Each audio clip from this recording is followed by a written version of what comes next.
My name is August, and I'm the executive director of the LGBTQ History Project, a nonprofit dedicated to preserving the lives and legacies of LGBTQ activists. Today, we have a panel that was all active during the gay liberation revolution across America. We have John Bolin, who was in the Lawrence, Kansas GLF, Gay Liberation Front, Maher Ahmed, who is in Northwestern Gay Liberation, Albert Williams, who is in Chicago Gay Liberation, and Jeff Graubart, who is in Champaign Gay Liberation Front. What we're going to do is we're going to have a conversation. I have some questions, and then we'll do an audience Q&A. I'm going to turn my camera off so I'm not distracting anyone. And I'd like to start with you, John. Let's start in Lawrence. Kansas doesn't often appear on the National Queer History Map, but you were helping draw it. What catalyzed the GLF there, and how did your group navigate being radical in a conservative state? Well, I was part of many people that started GLF in Lawrence during college, and it came rather organically. We talked about women's liberation a moment ago. I was living in a mixed commune, including women who became activists, and I was in the house with my boyfriend, and it's about 10 people. We were the two gay people in the house. And after a bit, we were like, well, why aren't we doing this for ourselves as well? Why aren't we addressing the prejudice against gay people? So that was the start of it. And I think there's a benefit. I mean, it's a large school, but it's yet a relatively small community, and I think our uh, that helped a lot because it was always inclusive in terms of not not being this separate gay neighborhood, or but being just in the fabric of resistance, be it war protests, all of that. Everyone lived very close to each other. It was um, easy to know people and to get support from people, and we always had straight allies on our back. I was I was going to women's liberation meetings as the only male, so there was again a lot of interconnection between the different groups, and often communes as to you. So I went from the straight commune primarily to what was really a gay commune. It was all gay men, called the Body Shop, and it was kind of a de facto organizing center for initial meetings for gay liberation. It was known as a house where gay men lived. And we changed the name of it from Body Shop to Venus because we felt Body Shop had negative uh, connotations in terms of just gay men just being about sex and bodies. And we wanted to move away from that. Thanks. What did you learn from the women's lib movement? I apologize. Could you? What did you learn from the women's lib movement? Um. Well, that's a big question. I I came up in a family in Oklahoma, which is where I'm from, and it was always the women that I was drawn to in my family, and that really kind of ran the family. We had it's a matriarchy, and I was very comfortable. I was always in the kitchen while everyone else was in the living room watching football. It was just that comfort of having female role models, friends, support, and it led to my interest in their movement and also childcare. I was in art education. So these are all overlapped in my experience. And this again, relatively small town setting. Mar, how did you connect radical politics to university organizing? Um, I first heard, well, I was kind of a lefty even when I was in high school. My background is Palestinian. And so from the early on, that was a fight, it's still going on, about finding truth and finding dignity among a group of oppressed people. And so I grew up with this in my home. And my mother was a very progressive woman. And so I ended up just being a progressive person. And the initial entree for me into, sorry about that, the initial entree for me into the gay liberation movement was an ad that was put in the school newspaper, the Daily Northwestern. And the ad simply said, anyone that's interested in starting gay liberation at Northwestern, call this number. And I called it. And actually, even before I went off to Northwestern as a senior in high school, I kept a journal. And I said to myself that as soon as I escaped this little town that I grew up in, 44, Pennsylvania, I would look into joining the Mattachine Society because I had heard about it and read about it. So I had that fire inside me of wanting to do something. And of course, I had to escape this town of 5,000 people where I grew up. And so I attended a couple of the Mattachine Society meetings. And, I found the guys there, quite brave, but also there was a reticence about them that didn't resonate with me. They all used pseudonyms even between themselves. And so then when I was, I think, a sophomore or junior, this ad appeared in the Northwestern newspaper, and I called up the number because I thought, okay, great, here's a guy that wants to start doing this, and I want to be a part of it. As it turned out, this was Bill Dry, who passed away from AIDS a number of years ago, but uh, I knew him. Yeah, we didn't know we were gay, but I knew him, and we were the two that started the gay rights group at Northwestern. He had been going taken the L down to the University of Chicago and attending. They were the first one. They might have been the very second university gay rights group in the country. As I understand it, someone should fact check it. I think Columbia was the first, and then U of C was the second, and then I think Northwestern was the fifth. Someone told me that. But he invited me to go down there and see how they were doing it. And so we went down there and saw how they were doing it. And then we started it at Northwestern. And then just to add on to what John said, it was the women's movement that really helped us. And it helped us in two ways. It taught us something about organizing. I don't remember us ever like meeting with them and them giving us hints or anything, but we saw what they did. And that helped us figure out what we were going to do. But also, and maybe more importantly, that inspired us. Okay. We saw, okay, they're doing this. This can work. And courage multiplies, fear multiplies, and courage multiplies. And we saw these really brave women, standing up for their rights. And it was like, yeah, okay, we can do that too. Does that answer your question, August? I'm not sure I did. It does. What gave you the audacity? Anger. Anger gave me the audacity and a burning sense of injustice. And what I saw amongst so many people that were like driven into lives that were lives of torture. When I remember when I first heard the word homosexual, it was my older brother. He used the word. Now I had reached adolescence, and it's different now because gay things are so open and there's so many role models and stuff. But I reached my adolescence in 1962, and there were no role models. And all you heard was that gay people were one of three things. They were criminal and they should be locked up. They were insane and they should be locked up in an insane asylum, or they were an abomination under the Lord and they should be burned in hell forever.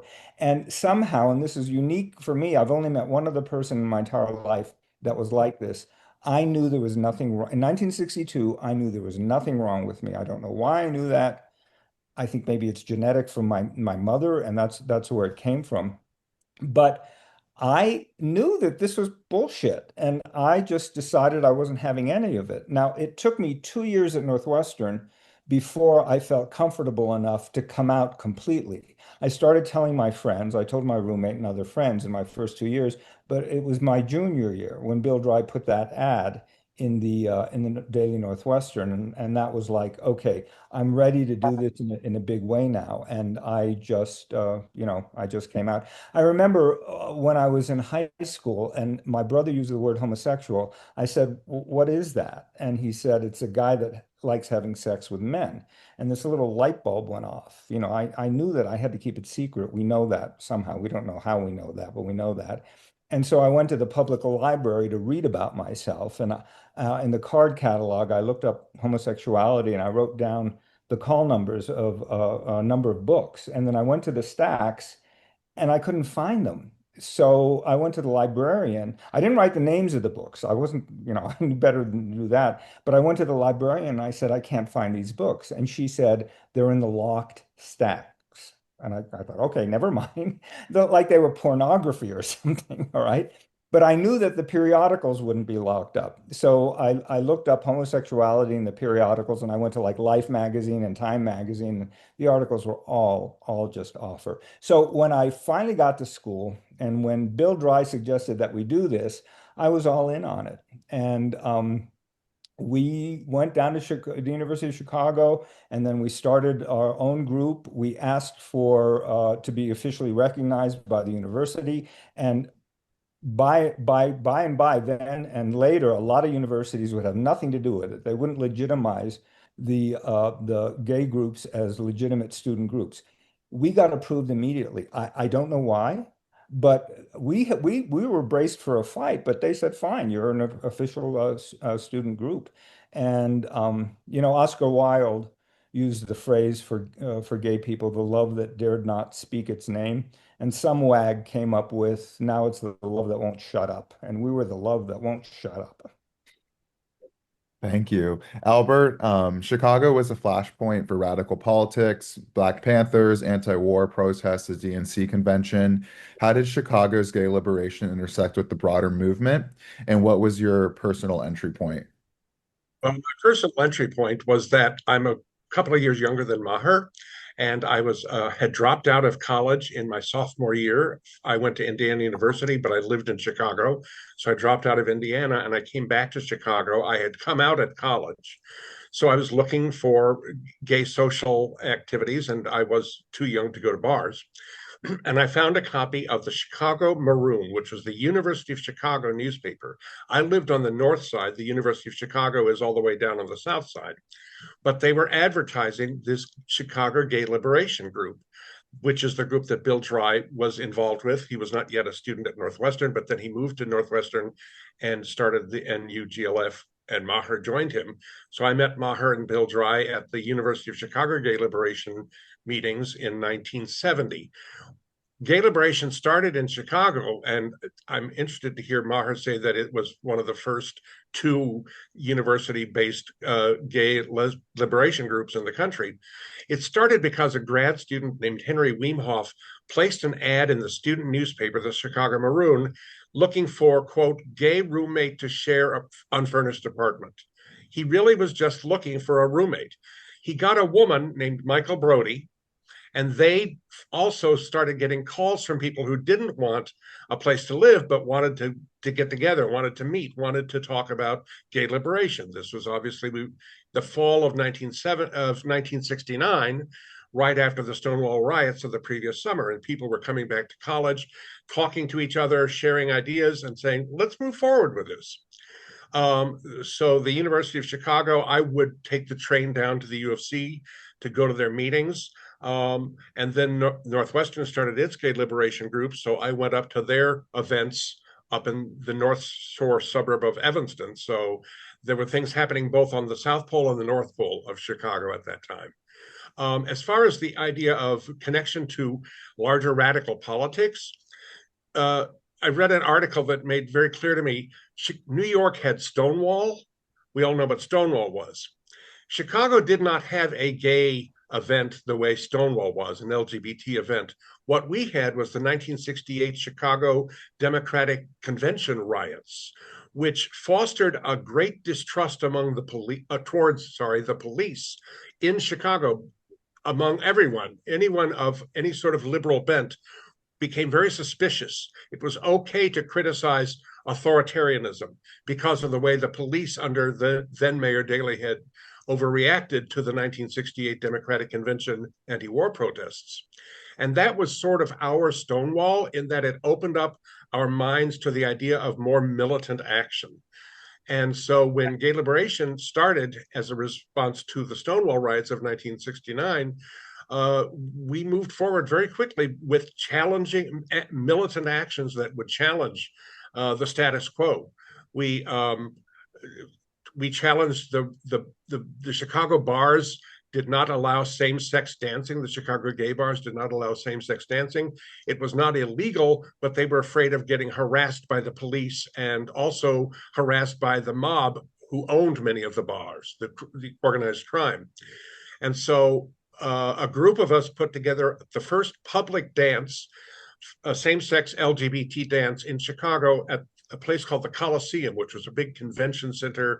It's where they had Republican conventions, and they had trade shows. They had livestock shows there, and they had rock concerts there. And we had a dance there in April of 1970. It was the first public dance that was not on a college campus, because college campuses had already had dances, but they were protected from the outside police because they were insulated with their own police systems. We had our dance in April of 1970 at the Coliseum, and the police, although they came and they considered whether they should shut it down, they decided it wasn't worth the effort, partly because they saw a group of lawyers standing at the doorway with their legal notebooks all ready to take down the names of officers who were abridging civil rights, civil liberties. And so from there we went on, but we were confronting militantly, but not aggressively. We were doing events that were challenging the status quo, but were not exactly, we were not rioting the way they had in Stonewall. And that paved the way for the gay liberation movement in Chicago, which also spread to Northwestern and was also spreading around the country at college campuses originally. I think it's important that these gay lib groups really started on college campuses, where you had a lot of college students who were responding to what was going on in the women's movement, were responding to what was going on in the civil rights movement, and saying we are also an oppressed minority, and we should participate in that kind of activity. And college campuses were where student radicalism was free to operate. Thank you, Jeff. Right now, as we know, it's crazy politically, and we can talk more about that later. But can you talk about how you entered Gay Lib and then running for mayor? Sure. Yeah, I came to the University of Illinois in the fall of 1970, and I went as a freshman, went to registration, and a guy named Bill Stanley, who would ultimately become my mentor, was passing out these flyers and for gay liberation, and I grabbed one and said, wow. And I was passing the flyers out of registration before I even actually had a sexual encounter. So I was like Maher, I was very angry at society for not seeing that their attitudes were complete bullshit. And I also had a bit of anger towards the reticent gay community, because they were just so afraid. And it was like, we shouldn't be afraid, we can seize power. So one of the first things I did, Gay Liberation was meeting at a coffee house. And so my first actions was to get the group recognized by the university.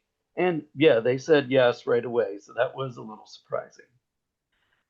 I think the first conflict between the radicals and the reticent people in gay liberation in Champaign happened in Halloween of 1971. The police raided a party and arrested the drag queens. And I was, of course, outraged, and actually so was everybody else. We went to the police station and got them released. But the next thing was, how do we deal with this? And I said, we got to go to the city council and we got to demand that they repeal this cross-dressing law. And the leftists who, think they're so progressive said, oh no, the city council's fascist. We can't go to the city council. That's going to their level of fascism. I said, we got to go to the city council. So I went to the council by myself and asked them to repeal the law, and they said they'd consider it. But then things got heated because I decided I was going to sit in the city council if they didn't repeal the law at their next meeting. And they were not pleased, the conservative gays. They said, you can't do that. That's horrible. Going was bad enough, but sitting in you just can't do that. So, and then I was just angry and decided to raise the stakes. And there was this big city father who we knew was gay because he came to the gay bar, the Crystal Room at the Inman Hotel. And so I said, not only am I going to sit in, but I'm going to out Maury, that was his name, if they don't repeal the law. And so then there was this big campaign to not talk to me, a silence campaign. And it worked because I was just going crazy. And then I got a message from Maury that if I even mentioned his name, that I wouldn't live. And I did end up at the hospital. And then this friend of mine, Deanna, she came and said, the night of the council meeting, I was like having a nervous breakdown in the hospital. She said, Jeff, there's someplace you got to go. And so I said, they won't let me out. They have my clothes and my shoes. And she said, well, I brought you clothes. So I said, okay. So we go out and we take a cab. We go to the city council meeting. And when we walk in, and it's a small town, everybody knows what's going on. All the councilmen know I'm in the hospital. I'm not going to do this. We walk in, they stop the meeting, whisper to each other, and then unanimously they repealed the cross-dressing law. So now meanwhile, there was a teach-in going on at the university about how bad these tactics of going to the council were. And so we take a cab back to the Illini Union, walk in, they turn around and groan when they see me. And all I say is, they repealed the law. And there's silence. And then slowly someone starts applauding. And then everybody starts applauding. And then we just leave. And gay liberation changed that day. And we became a good militant organization at the University of Illinois. Thank you. Albert, GLF was never a monolith. There were debates about race, gender reform versus revolution. Can you talk about that friction?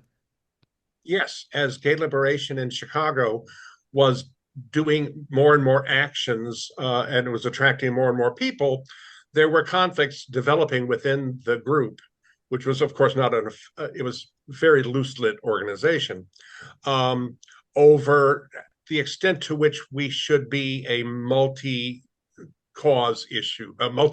group.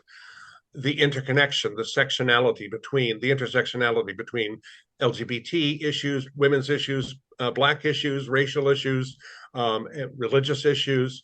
And it started to become very fragmented.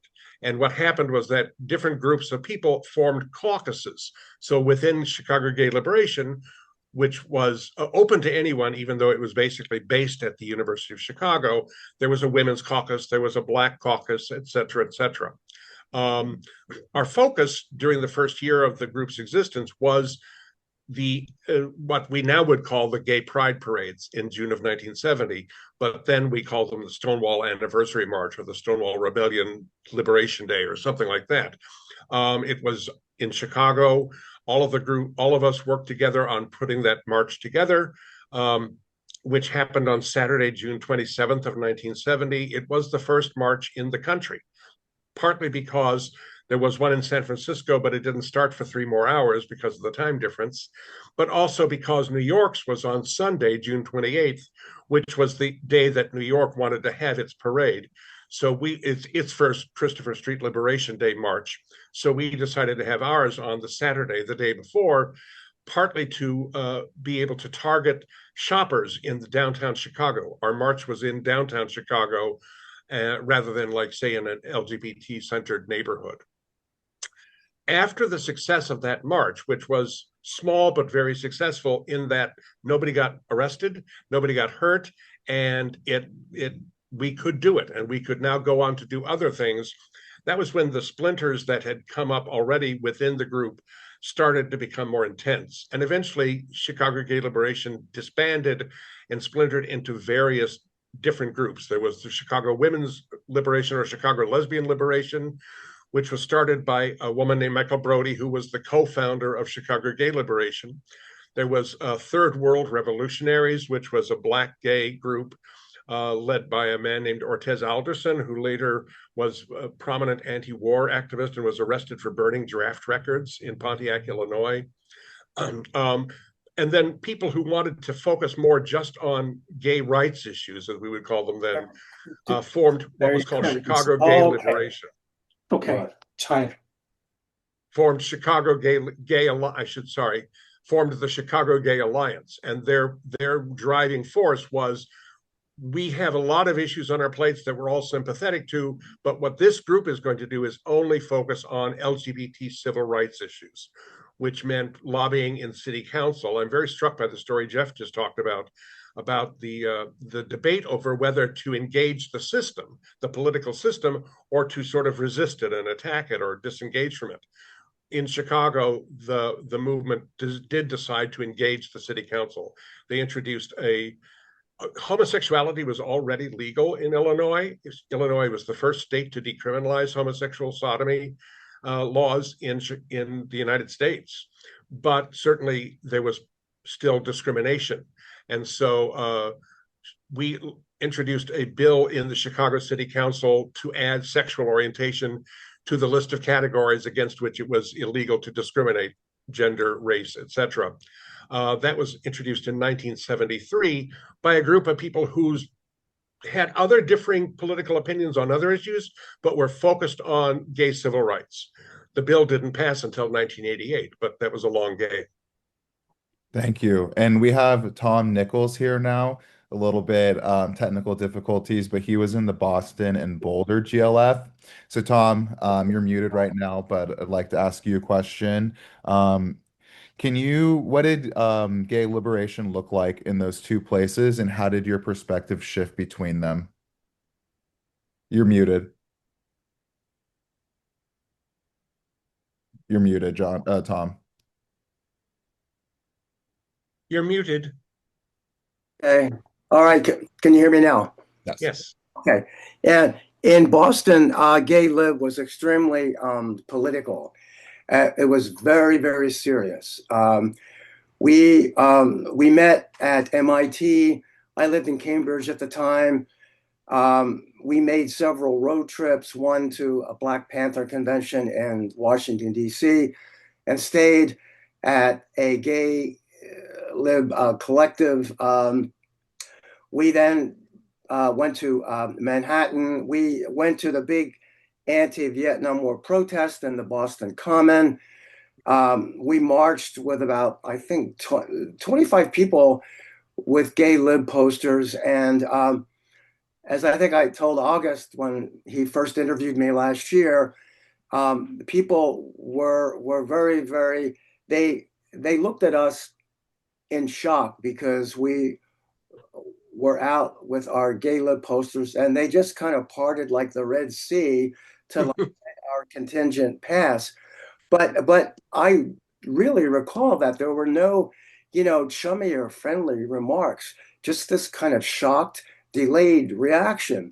And of course, this was the time when in the underground press then, gay people were always referred to as faggots. I mean, these were all like left-wing periodicals. And the homophobia never stopped. It got a little gentler over time, but this always concerned me how the left could they just didn't get it then.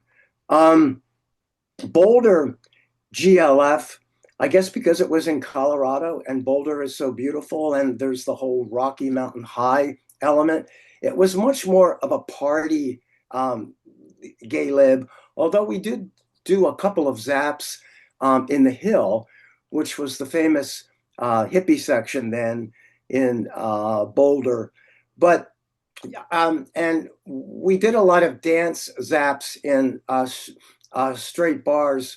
I remember they were like mostly Apache Indian bars. And so it was great fun dancing to the Rolling Stones in these out of the way Rocky Mountain bars. So, I mean, if I could like sum it up that quickly, Boston was serious. Boulder was very much about the party and having a good time.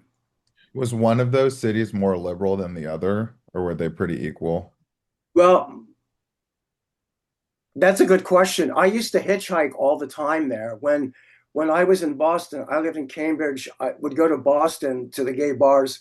I would go to Sporters, and the subway system shut down at I think midnight or 12:30. So I wouldn't think twice about hitchhiking into Cambridge just like that. I just loved hitchhiking because you never knew who you were going to meet. When I went to Boulder, I tried hitchhiking, and a policeman stopped me and said, "You can't hitchhike." But the glitch was, you can hitchhike here, but you have to be on the curb, not off the curb. So that kind of amazed me, this attention to detail. Um, but I would say that generally Boulder was a lot more sensual than Boston. Boulder was a really Walt Whitman town. I mean, if you didn't have a boyfriend when you arrived in Boulder, you did within 2 weeks or less. It was that the people were that friendly then. It was just conducive to a freewheeling sensuality that I don't think I've seen since. Thank you. John, we're seeing book bans, anti-trans laws, and new threats, especially in red states. What lessons from your time in GLF, um, what lessons from your time in GLF would you apply to everything now? Trans specifically, well, I'm not sure of the question. What? Yeah, so with all the backlash happening, especially in red states, what would you recommend to people who are on the street now? Well, I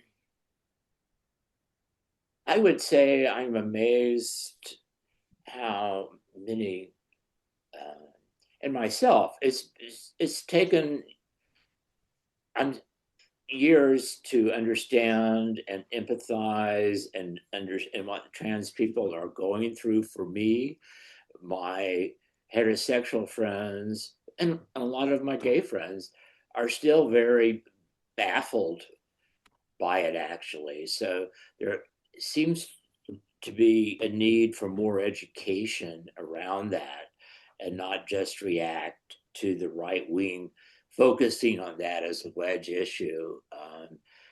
I have been in lively arguments who people just don't get it, that it's not a choice. All these things that once you know trans people, you begin to understand and empathize more why it's not how they look or whether they're successful at passing all those things that people bring to this argument that surprises me. Um, in Lawrence, we were midway, literally between each coast. We had a lot of groups from gay liberation in New York and Chicago, Texas, LA that all come through, often stay with us. And there's a trans uh, male to female that stayed in our house. So, it's been going on a long time, but it just really hit the fan over the last 10 years or so. I just wanted to interject earlier. There was talking about the dances, and that was seems trivial, but that was a great tool to bring more awareness in Lawrence into the campus about the gay people and give everyone a non-threatening situation to go to and participate. That was a fun dance. We knew how to throw a good party. And that was also a good fundraiser. And back to mutual support, we could only get to utilize the university facility for the dance because we were sponsored by the women's group. They were recognized. We could not be recognized. They were denying our recognition, but we went through the women's group in order to have the dance, and it continued to be a great community building event for many years, long after I left. I left Lawrence when I moved to San Francisco. So anyway. Do you think the protest yesterday, John, will make a difference? The No King? Yes. Yeah, I do.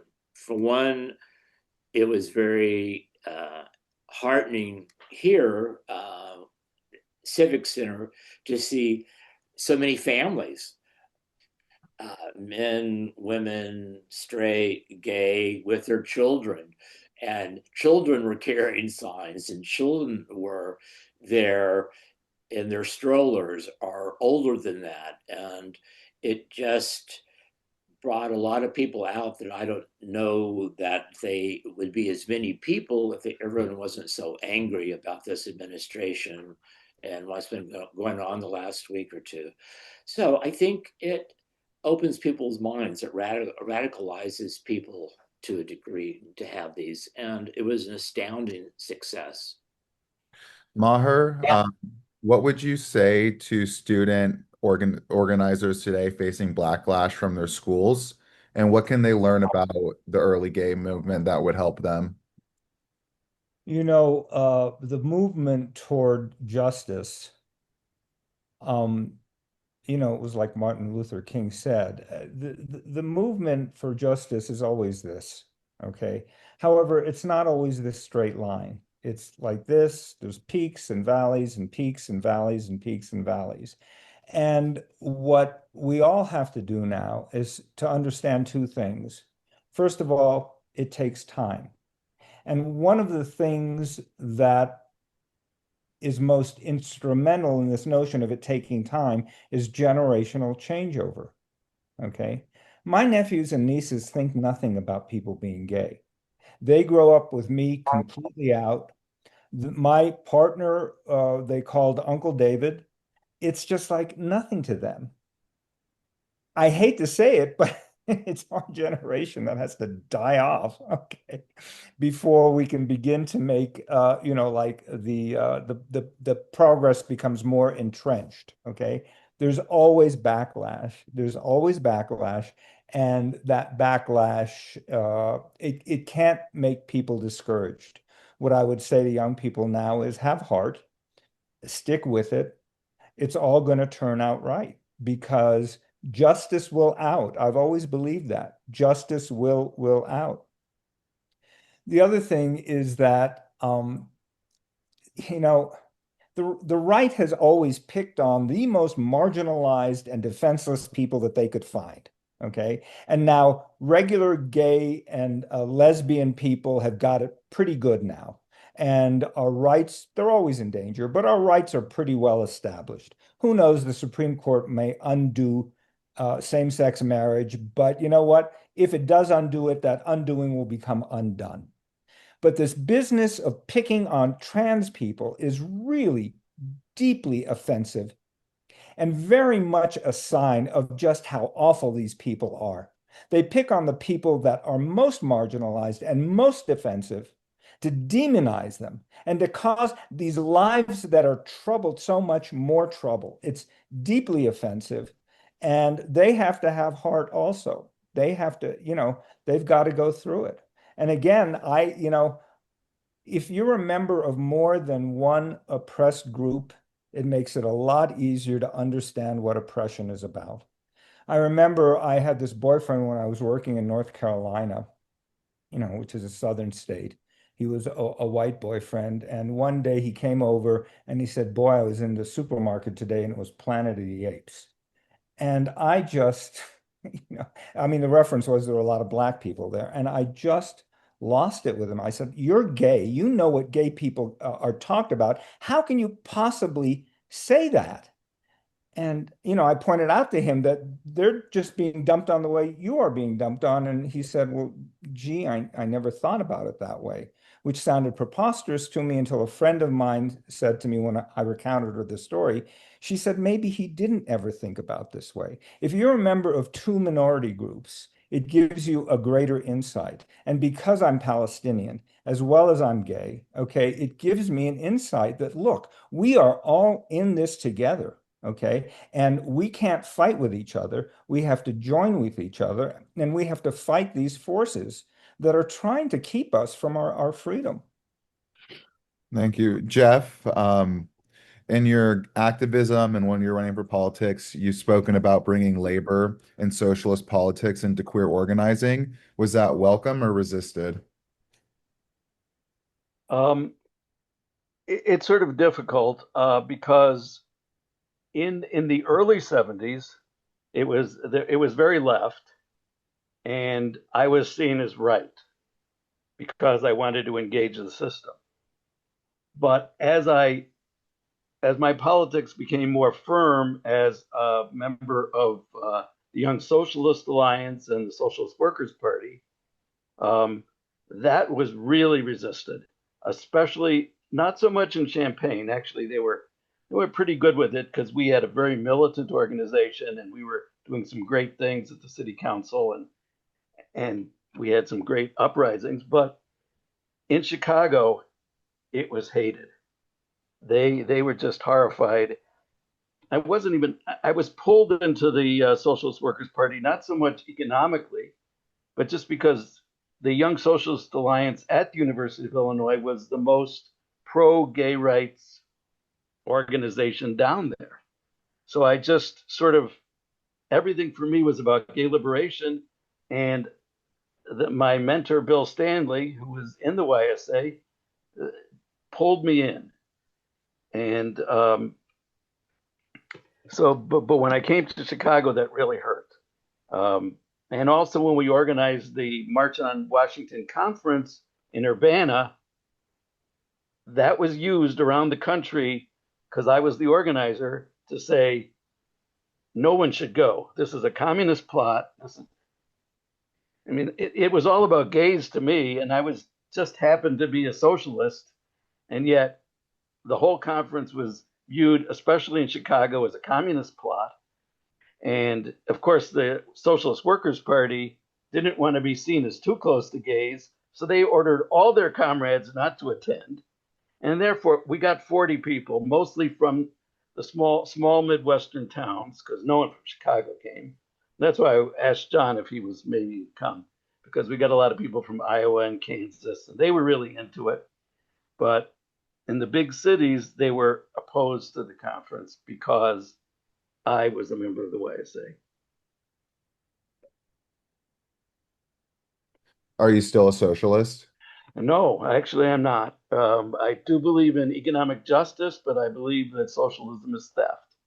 I actually developed my own system of free markets and so something called Georgism, land in the commons, where the rents on land are distributed equally to everyone, but there's complete free enterprise. And that's I fought so much for our rights, and by the time we had won everything, I looked around and saw that everyone else had gone into the toilet. It's like we won, and yet things were much worse for everybody else. The average real wage of workers in this country is the same as it was in 1972. And look at all the progress, all the AI, all how much wealth and how much the GDP has gone up. It's all gone to the top, every last penny. workers make nothing more. So this is probably why Trump won. I mean, because the Democrats as well as the Republicans have done nothing to stop the real cause of that economically. So Thing that's happening with history is it's being rewritten, and marginal figures or alternative stories are taking precedent over what actually happened and the voices of pioneers who are active during this period of 1969 through the early 70s. Thom, what's one myth about the GLF era that you'd like to put to rest? One myth. That's a tough question. There were I know I used to take great delight in wearing my gay liberation button whenever I would come home from Boston and ride the Paoli local into the Philadelphia suburbs. But then if the stairs got too intense, I would take the button off. I think the myth was you were associated with radicals. And of course, at that time, I was also a conscientious objector against the Vietnam War. So I did alternate service at Tufts New England Medical Center. So that was a very hard road for me to sort of travel on at that time. There was a lot of discrimination against COs and even within my own family. That's why I delayed in telling my family that I was gay, because I had hit them with so many bomb blasts, as it were. But I think that people didn't understand gay lib. They I mean, I remember going home with various boyfriends. One in particular for Thanksgiving or Christmas, and let's say when the living room was empty, my friend would give me a quick peck on the cheek, and just at that moment, one of the young children would like walk into the room, and so this became a major thing. You know, how dare you do this in front of the children? But it was not in front of the children. Um, so I don't know whether I've answered your question, but I think that I do know that with gay lib, it struck us as very unfortunate when women declared themselves as separate and as lesbians, because we really enjoyed the camaraderie of both forces working together. And it was after that point that the whole lesbian life became more and more remote in a way. And so that had many different effects. I was on the staff of the gay alternative newspaper in Philadelphia, and when that occurred, and I remember we had long, heated discussions about that. There were other things about gay lib that I think set us against gay marriage. I mean, I remember being told at 20 that monogamy was like horrible. It was nothing more than a capitalist system of ownership, and that nobody owns anybody. And so we don't want to become like them with a white picket fence. So marriage was a high sacrilege in the pure gay lib sense of things. And yet that has all turned around. So I think that I wonder how much that has affected me in terms of like not being able to have a 20-year-old relationship, say. You know, my things tend to go on for like 6 or 7 years and then they die out. So I'm just glad that there wasn't gay marriage when I was 20, though, because I would have been divorced many, many, many times. Thank you. So before we go into the Q&A, I just have some questions that anyone could answer, so maybe we can alternate between them. The first one is, it seems like there's this tremendous shift in the gay community towards assimilation, which is the opposite of gay liberation. What is lost when gay men assimilate? we don't really have the bars anymore. I noticed that it's hard to meet people anymore because there's really gays are so assimilated. Of course, at my age, it doesn't matter that much, but it, it's hard to meet people because there's really no gay places anymore like there used to be. Going to challenge August's theory there and say that there is no wrong between gay liberation and gay assimilation. It is society that has assimilated gay liberation. I like that. If assimilation means loss of identity, and I think to a lot of people that's what it means, then I would hate to see us assimilated. But if assimilation means becoming integrated with society, completely integrated, and yet allowing our own individual identities and our own individual behaviors, then I think it's a good thing. I like the notion that if someone wants to get married in a traditional marriage can, and I like the notion that I don't need to. I like the notion that other people, straight people, will recognize that and honor that. But I would hate to lose the identity of being gay and the distinct ethos that it is and the cultural identity it is, because I find it to be something very, very valuable. You know, one of the questions I used to get a lot when I would go speaking to different groups when I was in college, and there were two questions I would always get. One was, if you could take a pill and become straight, would you? And would say, no, no, I like being gay, and that's my identity. And the other one was, if you had a child, would you like your child to be gay, or would you prefer your child to be straight? And my answer would be, look, I want them to be whatever they are, and I want them to be able to be happy and not be oppressed. I've done a lot of interviews with people in the gay liberation front, and I've never met someone who was in the gay liberation movement that was pro-gay marriage at the time. What caused the shift? And I don't know if any of you are married, but maybe talk about the shift in you if wasn't something you were fighting for in 1970.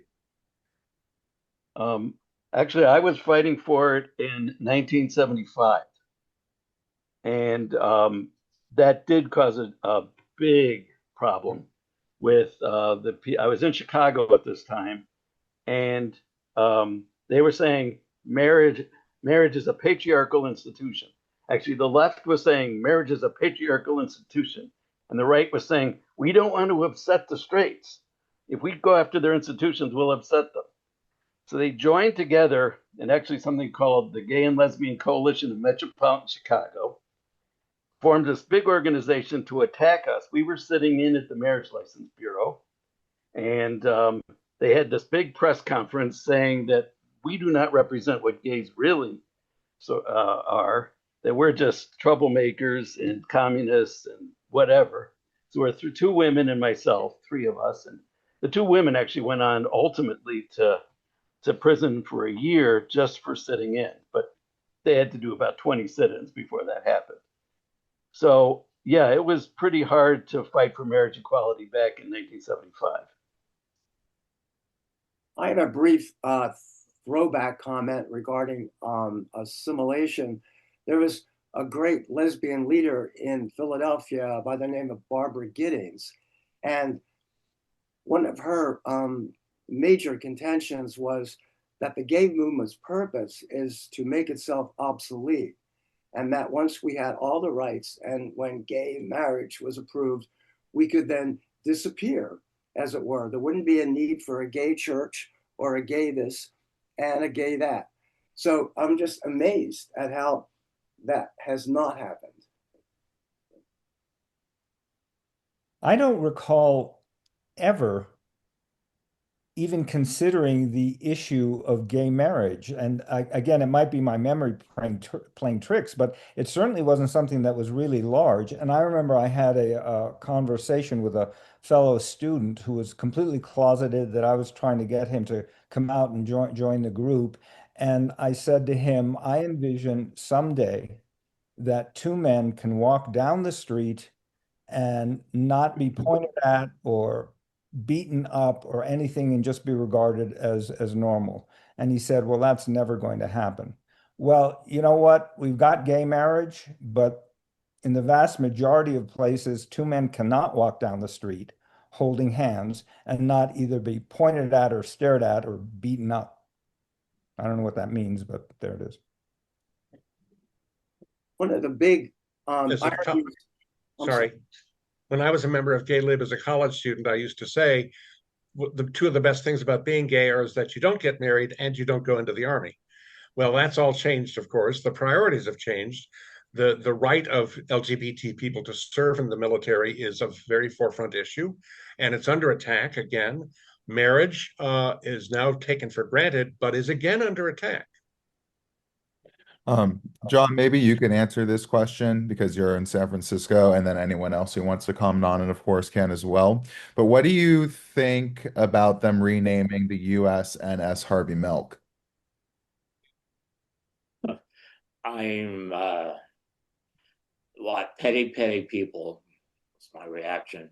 It's horrible, and there are a lot of other people too. They're renaming ships like again, Ruth Bader Ginsburg. They're taking her name off. It isn't.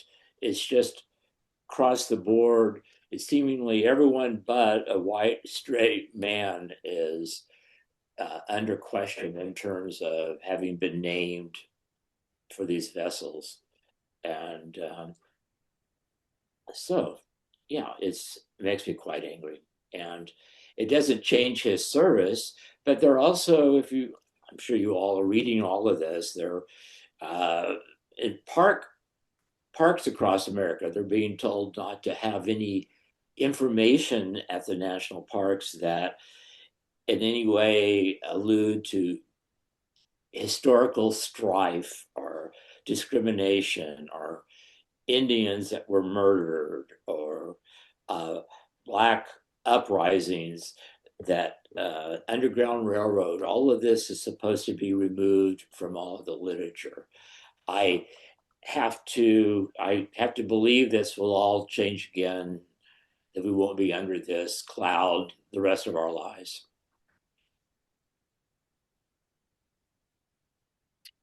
Okay, well, if anyone has questions, put them in the chat. I have one now that can go over to anyone, and we can alternate again. But how has your thinking about the queer community and queer politics changed over the decades of your life? Have you grown or changed? I have. And I know that this may not be a popular opinion, but I know that a lot of gay men I know cannot relate to some aspects of the queer movement as it is now. They don't understand certain things. For instance, I think that we all believe this discrimination against transgender people is not right, but when you get into gray areas like transitioning children, I think then you have these problem areas. When you get into the issue of the use of pronouns or the forced use of pronouns, at the William Wade Community Center in Philadelphia, which is an LGBT community center, you're one is almost forced to select pronouns, and I've known several people who've actually left their positions there because of this sort of strange gender ideology, which seems to be, it has nothing to do with the gay movement per se, but it's like related in an intersectional Michael Foucault sense. But the average gay person does not understand it. So I think I've gotten a little more conservative as far as that goes. So, but let me tell you, once you've been a gay activist, it's like it never goes away. It's there in your DNA and it's ready to be activated when need be. And so, anyway, those are my thoughts. You know, I can't remember who talked about the fact that the lesbians separated themselves apart from the gay men, and that was a loss. In some ways, it certainly was a loss. But also, I remember that when we started our gay liberation group, we men, we might be gay, but we were men, started putting women in like women's roles. Yeah, they'll make the coffee and stuff. And it was really important for them to pull away from us, but still be with us, so they could attend to their own particular difficulties and points of view that were different than gay men's views. But overall, they shared that kind of umbrella of oppression. And I see the same thing with, with the trans issues and with these other issues. I guess now A has joined that alphabet of soup for asexual people. And the fact of the matter is, the oppression is indivisible. It is indivisible. And it's like a bunch of Venn diagrams, okay? They all join up in the middle. And it's important for us to like be separate about what particular our group needs and how we need to go about doing things, but also to be a part of the larger notion that we are all oppressed. And if we don't watch out for we will get further by watching out for each other and working with each other than we will simply pulling ourselves apart and trying to attend to our own problems only.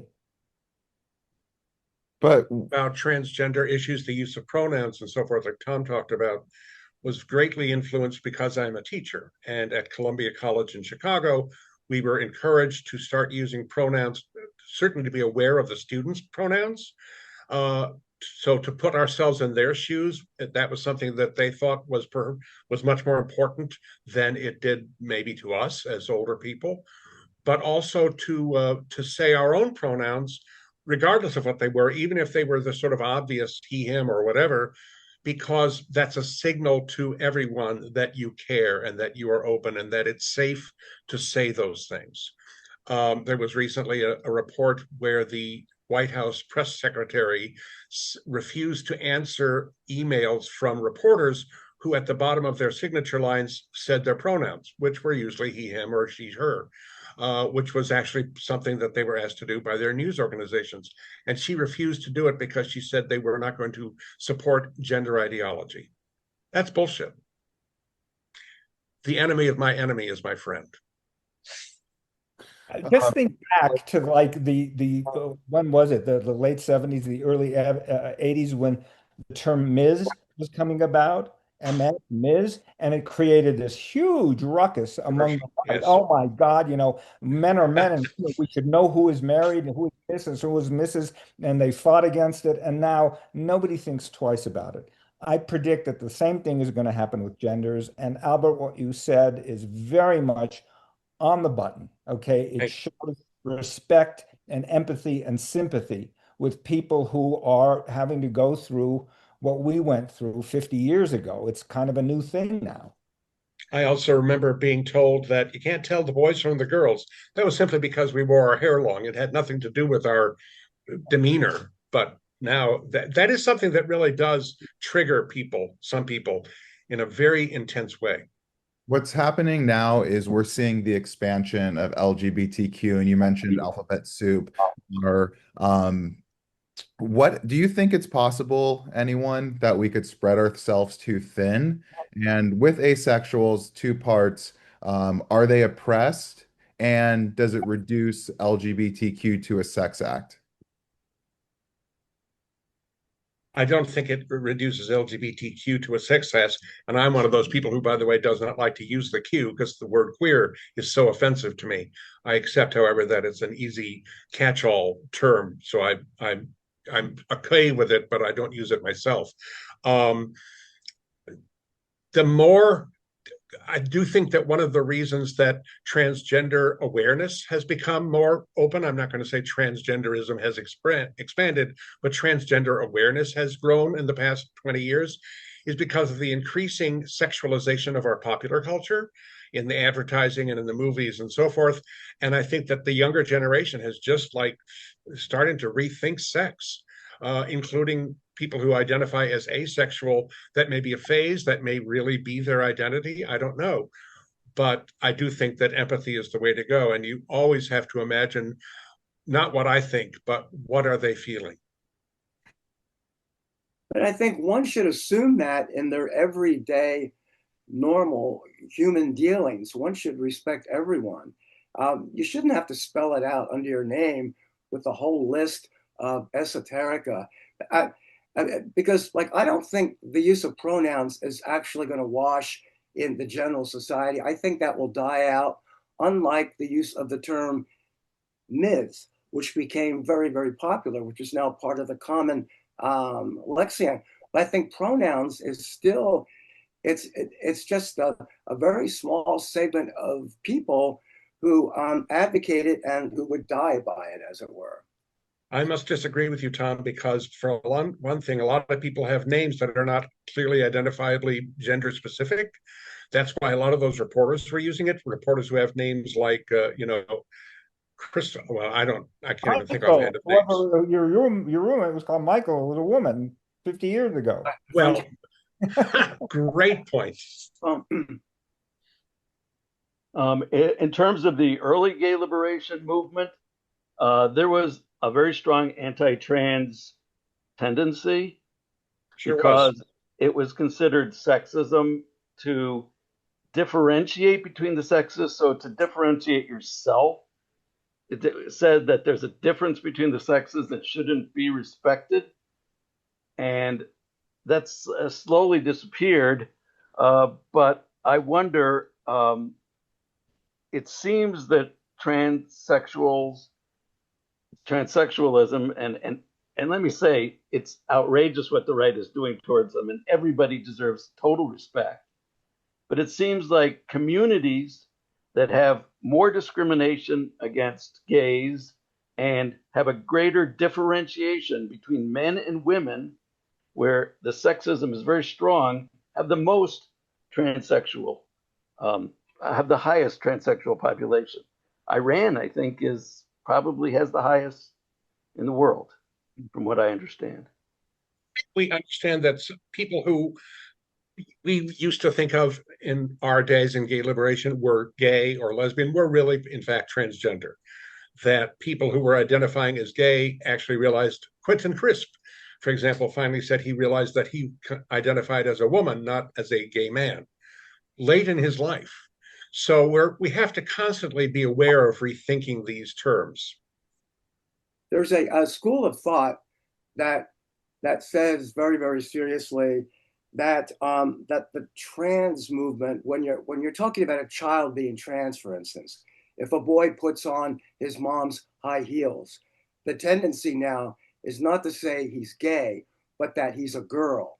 And so you have people who are going the trans route instead of the gay route. And there's a whole lot of gay people who insist that this form of thinking is actually anti-gay. I think that's a fascinating theory. One has to also examine why on the right it is such a despicable thing to do for a man to dress up as a woman and play that. And it is like drag has always been a style among gay people, and it also has been a strategy among gay people. Okay, style because it's just fun to do that, but the strategy is indicating just how much of a social construct appearing as a quote woman or as appearing as a man is. And the right is so frightened about this because they want to make sure that they can put women in a particular category. They need to know who is male and who is female, because females are going to have to behave in a certain way and males are going to have to behave in a certain way. And if you can't tell which one is which, how do you force people into a particular kind of behavior? And it is something that has, there's no endpoint for these right-wing wackos. Okay, what happens when you outlaw drag? What is the next step? Well, if drag for men dressing in drag is bad, then women shouldn't be allowed to wear pants. They should wear skirts, because then we know women are dressing like women. And before long, you got women in burqas. Okay, let's I don't think there's any like so-called right-wing attack on drag queens, except when it comes to story hour for children. We've like all been through that. But I think drag queens in general, for adults, everybody is for that. Drag has always been a part of gay culture. Susan Sontag's camp, etc. So, I mean, I've never heard an attack on drag per se outside of Drag Queen Story Hour for There children. is. And We There is. also have to this goes back to children. we have to remember that, as mentioned earlier in this panel, one of the reasons the right wing is attacking drag queens is because they are so vulnerable. And that's why we have to defend them. But I'm not so sure they're as frightened of them as they might pretend to be. Well, and also there's President Trump called drag shows anti-American, and he wasn't talking about children's programming at the Kennedy Center. exactly. And I don't know, Thom, where you're getting your statistics from, but I don't know that there have been studies done about that. If there have been, I would love to see them, where the only thing that upsets right-wing people is drag in front of children. That, yes, I understand that particularly upsets them, but that's simply an entry point as far as I'm concerned, because you can get more people onto the bandwagon if you start talking about save the children. Right. Well, drag is never Well, going to go away. So, you know. before we switch, John, do you have anything you want to say? Not really. Thank you. You mean on drag itself, or Just anything we've been discussing. I But mean, what, there's a there's a healthy drag king uh, movement here in San Francisco. I'm sure elsewhere where women getting up as men. So uh, you don't hear that talk about because there's a lot of, I think, straight people don't necessarily realize that what they're looking at is a woman and drag as well. But I think no one is safe ultimately. I think it's a lot more than just story hour. something that I live in New York, John, you live in San Francisco. It's happening everywhere. But can we talk about rainbow capitalism and the effect it has on the community? With Pride coming up, we all know the chases near my apartment have rainbow flags. What's everyone's thought on this? Maybe John, do you want to start? Um, I I don't I see no issue here. It Small business owners, a lot of the money generated for Pride does go to AIDS organizations, healthcare organizations as well. And I'd rather support a gay business if they're than a non-gay business if they're providing a good product and a good service. Um, so I am not. I mean, there's been corporate sponsorships in our parades here for since the beginning, local businesses as well as the telephone company and everything else, and employees of telephone companies marching in the march. And we have trash collectors, gay, that are pushing trash cans down the street, and it's participating. I I don't know. I think the bigger the tent, the better. I have no problem with rainbow capitalism. I think it's a natural outcome of assimilation. I have a bigger problem with the entire debt-based capitalist organization of society, but I wouldn't single out. It's just natural that that would extend to gay people as well. My opinion follows Jeff's very closely. I think that in terms of rainbow capitalism, when big companies sponsor floats or say it's all right, that only helps. That only helps. The the discussion that needs to be had, and of course there would be a wide range of views about this, is about capitalism generally, not just rainbow capitalism, but about the problems of capitalism generally and what that does and how that influences and affects all people's lives. Yeah. Two comments, I guess. One, I don't believe that drag shows are un-American, so I think President Trump is wrong there, obviously. And regarding rainbow capitalism, I can't comment on capitalism, but I want to know who redesigned the latest rainbow flag. I think it's terrible. And why they keep changing what was once a beautiful flag in its simplicity and harmonious colors. They've changed it into an incongruent angle meets horizontal lines. It's just out of kilter. So I wondered what that was. I think they changed the rainbow flag to make it more inclusive. well, in a design sense, I guess it doesn't work, but it's I always agree. It's inclusive. not well designed. I don't think it's well designed. However, I think the impulse and the notion is a good one. Yeah. Some of Well, these just got to do better. Maher knows from design, so I'll take his opinion for it. If you were organizing today, where would you start? The ballot box, the streets, or somewhere else entirely? A good question.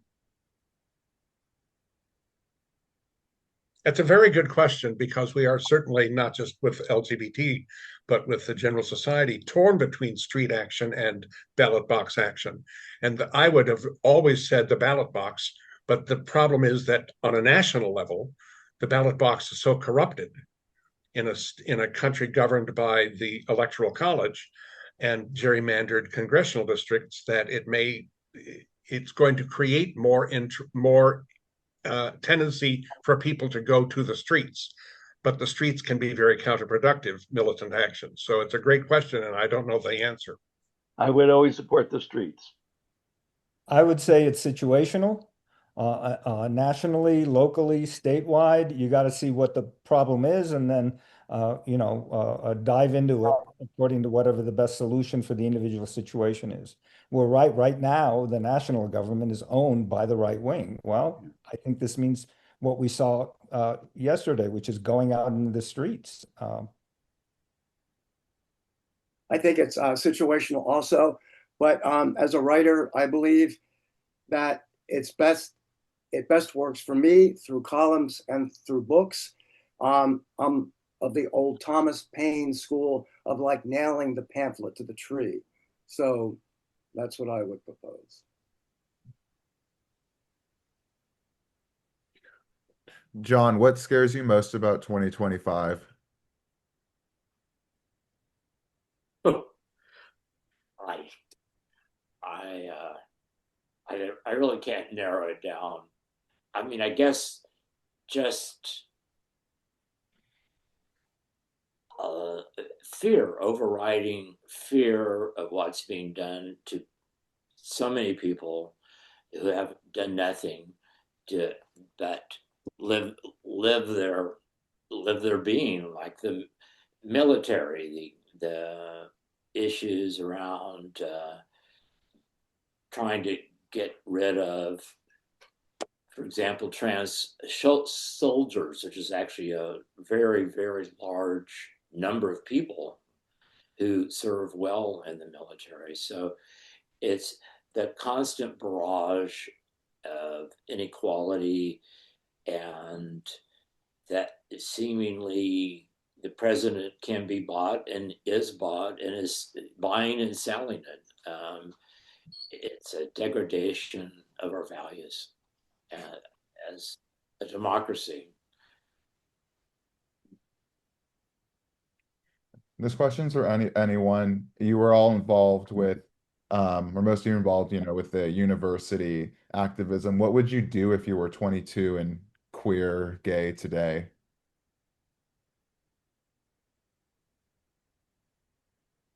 I don't know that I would do anything that would have been much different than I did 50 years ago.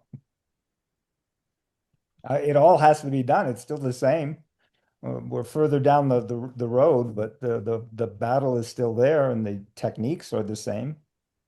My greatest fear is that the House and the Senate will not turn with a good majority in this next election. If the Republicans keep them both, then I think we are very much going to slide into autocracy. And then it's going to be difficult, not just for queer people, but for just about everybody that isn't white and male.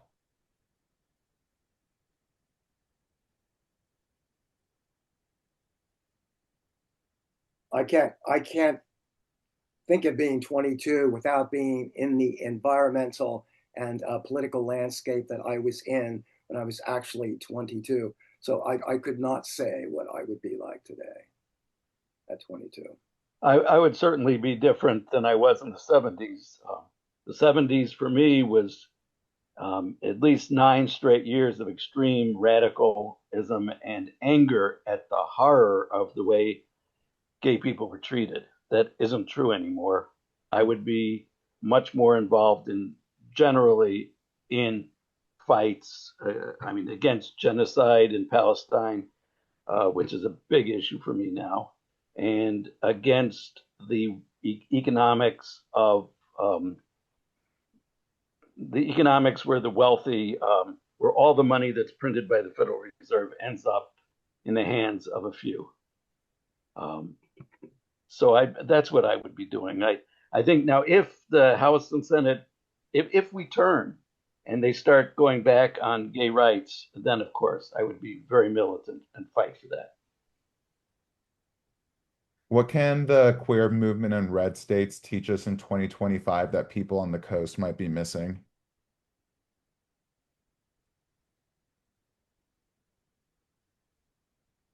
So I don't know the answer to that.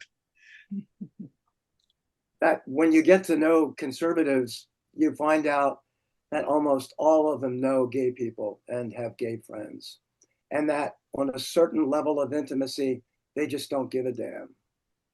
And that's the high irony, the shocking irony that I've discovered.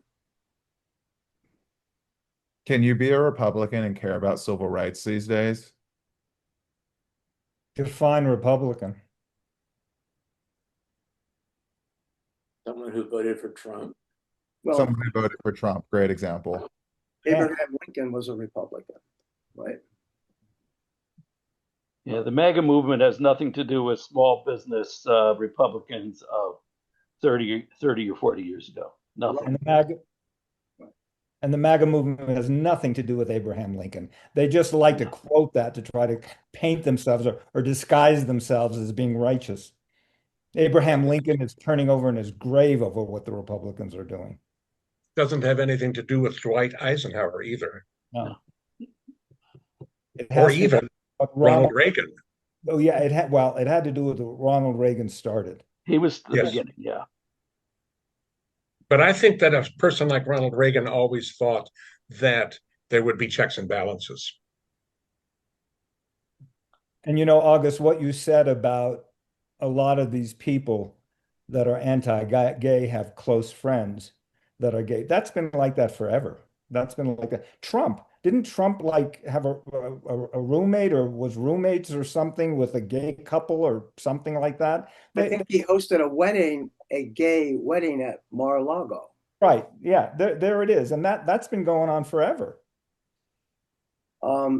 Jesse Helms, I had a friend who knew his family in North Carolina, and this is when the whole world hated Jesse Helms. He said that he went to a dinner party with his daughter and Jesse, and his daughter had a best male gay friend that Jesse was in love with, and he couldn't understand it. It was so incongruent given the politics of the time. And look at Miss Lindsey Graham, who is like protected and is as queer as a $3 bill, and his right wing is crazy, and he's being protected by all of his right wing buddies because he's throwing his lot in with them. Yeah, I heard his roommate in Washington was a gay congressman. You mentioned Reagan, and with Reagan, I always think of the AIDS. Maher or anyone, can you talk about your experience with personal experience with AIDS? You know, my partner of 10 years, I met him in 1986, and he had HIV, and all of us have been through the whole AIDS nightmare, and it was, you know, I watched him disappear in front of me. I was his active caretaker for 4 months. And at the same time I was caring for him, my friends were dropping. I lived in New York at the time, and my friends were dropping left and right. And all you heard was that, of course, this is happening to you. You're also promiscuous. Of course, this is happening to you. This is God's revenge on you. You're an abomination in the eyes of the Lord. And that bastard Reagan wouldn't even mention the word. Nobody cared. This was a great disease. It's like, wait a minute. This disease is killing faggots and it's killing black people. Whoa, it's wonderful. We're not going to do anything. This is Donald Trump's dream. Well, a lot of good standard liberals then were very standoffish. Gone were the invites to dinner parties. I had one straight female friend who thought that the AIDS virus could be carried vis-a-vis mosquitoes. Suddenly, invitations dropped. And I mean, these were all good Democrats, and everybody was petrified. To be fair, gay people with other gay people were sometimes standoffish. A friend who had AIDS would come close to you eating an ice cream cone, and you might think for 1 second, you're standing too close to me. What if? We didn't know how it was transmitted. There was a lot of unknowns that made it so tragic and so awful. So I encountered that everywhere, everywhere. My experience was really the opposite, not with personal friends dying, wasting away, getting sick, etc. I had plenty of that. That was personal suffering and personal concern. But in the world that I was in, which at that time was editor of Gay Life newspaper and then Windy City Times newspaper, um, the liberal, mainstream, non-gay population was in fact incredibly supportive. We feared that it would be a backlash both from straight people, and that we also feared that AIDS funding issues would suck money away from other activist issues. And in fact, it turned out to be quite the opposite. There's good and bad in everything, and the AIDS was just a tremendous disaster. However, it also was a tremendous boon to gay people. Rock Hudson could no longer hide that he was gay. And among many people, that just elicited a huge amount of sympathy and understanding. And for a lot of people, what are suffering, on the one hand, I was saying nobody cared.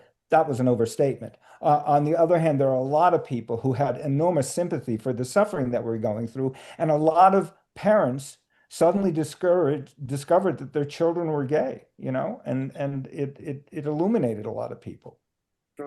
AIDS led to the 1987 March on Washington, which was probably our greatest moment. And it also changed the dialogue on marriage equality from being a patriarchy, don't mess with straight institutions, to, hey, we want it too. So that was good that came out of it. Well, there was talk earlier about the divide that developed between the lesbian and the gay male as the as its progression was made, that the group split off. And I just wanted to add that here, and I'm sure everywhere, the lesbians were incredibly involved in helping the AIDS, they had friends, they were on the ground, doing a lot to help gay men go through AIDS and help care for them. And so that was bringing together with that hardship that brought us together in another way. Who was the first person you knew that died of AIDS, John? Pardon? Who was the first person you knew that died of AIDS? I knew a number of people. I'm sure we all did. I just want to end with one question. What gives you hope? Maybe we could start with Maher. I can be a pessimist and a cynic in so many ways, but I just truly believe that justice is going to come out. I just truly believe that. It doesn't necessarily happen fast, and it doesn't happen in a straight line. But I wish I knew that quote Martin Luther King about justice and the arc of the universe, whatever it is. But I mean, it's just true. I had hoped to see this whole Palestine issue settled before I left this earth. I don't think that's going to happen. And what's happening right now, genocide being committed by people that suffered genocide, and the country responsible for it, atoning for it by helping commit another genocide. However, this, like AIDS, is going to redound to the benefit of the Palestinian people. It's an enormous tragedy, but it is waking people up. And I just believe that no matter how dark or how bad things can get, that ultimately justice will prevail. I may not see it, but I think that's just the way humanity is, which maybe is blindly optimistic or stupidly optimistic, but it's what I believe. Me is the fact that I just recently retired as a teacher, but I spent the last 40 years teaching college students at Columbia College Chicago. And the kids are great, and they are loving, and they are passionate, and they are creative, and they are hopeful, and they are also very vulnerable, especially the most recent cohort, the last kids who came through high school in the past few years, who came up through the COVID pandemic and very often are lacking in some of the interpersonal skills that we take for granted because they spend so much time at home, quarantined on Zoom, etc. But they're now that they are integrated, then now that they are interacting in person with each other, now there's a real energy that I feel among the young people, the 21-year-olds, the people that we were when we were in Gay Lib. So that does give me hope. Yeah, I agree with Albert. The youth of today is a reason for hope, and I have seen their energy. I've worked with them a bit. Um, I don't believe the economic system that we're in is going to get any better. I'm not a Marxist, but I believe in Marx's contradictions of capital, and I think that those contradictions are about to get worse and worse. Um, so my real hope, and this might be very narcissistic and even delusional, is that the system I've been working on and trying to reach people with for the last 14 years will take hold because I think it is a solution, the land-based solution to a lot of the problems that we have today. So that's what I do it till I die. I'm trying to promote this system. I don't think I can answer that question sufficiently, but with me at this point, I don't put too much faith in governmental organizations, political parties, or the current administration in Washington, whatever that may be. They all change. For me, right now, it's much more personal and perhaps delusional and narcissistic. And it's like much more of a spiritual thing, but that's a wholly different topic. So, Perfect. Well, thank you so much, everyone who attended and participated. Really appreciate it and appreciate your support. This concludes our talk, and stay tuned for everything else going forward. Thank you. thank you. Thanks a lot.